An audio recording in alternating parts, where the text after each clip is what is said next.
السلام عليكم ورحمة الله وبركاته. أحلى ناس في الدنيا، يا رب تكونوا بألف خير وبألف سعادة، ويعود عليكم كل الأيام بخير وسعادة يا رب. هنعمل مع بعض النهاردة الكنافة النابلسية. هنعملها بكل خطوة فيها ونشوفها مع بعض ازاي بتبقى باللون الجميل ده، ازاي بنشكلها ونزوقها ونخليها أحلى طعم. هنبدأ أول حاجة زي ما احنا متعودين، نجيب كمية كنافة بس نكون مقطعينها، مش شايلينها قبليها بيوم في الفريزر عشان تبقى سهلة ان احنا نفركها وتبقى سهلة قوي كده معانا. هبتدي اجيب من العطار ألوان طعام. هجيب اللون الأحمر الجميل ده، هنزل بيه على الكنافة.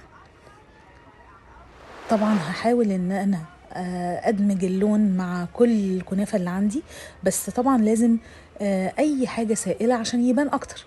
فهضيف الزبدة. هبتدي بقى ان انا اخلي الزبدة مع الكنافة مع اللون الصحي يختلطوا مع بعض لغاية ما يبقوا بالمنظر ده كده تمام. هبتدي بقى اجيب الصينية او الطبق اللي هسوي فيه، ادهن الارضية بالزبدة، هنزل بنص كمية الكنافة واكبسها كويس. وهنزل بعد كده، انا دلوقتي هنجيب نوع من انواع الجبنة السوري. النوع اللي مستخدم في الفيديو ده نوع اسمه الجبنة المشللة. في نوع طبعا تاني اسمه الجبنة العكاوي، ده بيبقى جميل جدا برضو في الكنافة النابلسية. وفي ناس ممكن تقول طب ما نعملها بالموتزاريلا، نعملها بأي جبنة كمان بتمط مصرية، ما فيش مشكلة. بس هو الأحلى جبنة العكاوي وجبنة المشللة، بتدي نتيجة حلوة جدا وهنشوف مع بعض.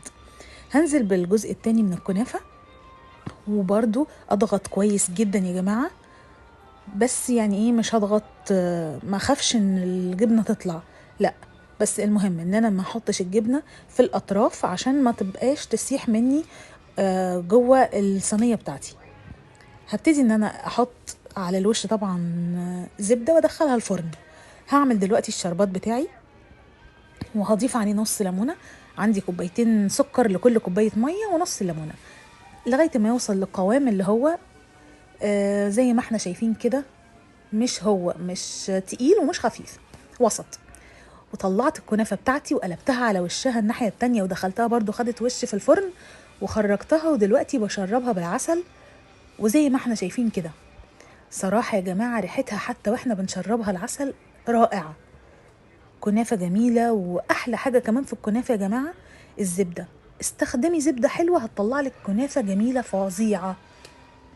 ودلوقتي احنا زوقناها بالسوداني المجروش، او طبعا عايزه تحطي بندق، عايزه تحطي فستق، اللي انت عايزاه. هنقطع حته كده عشان نشوف ايه اخبار الدنيا، مستويه جوه ولا عامله ازاي. بصوا يا جماعه شكلها عامل ازاي، بسم الله ما شاء الله. يا رب يكون الفيديو عجبكم وبألف هنا وشفا على قلوبكم.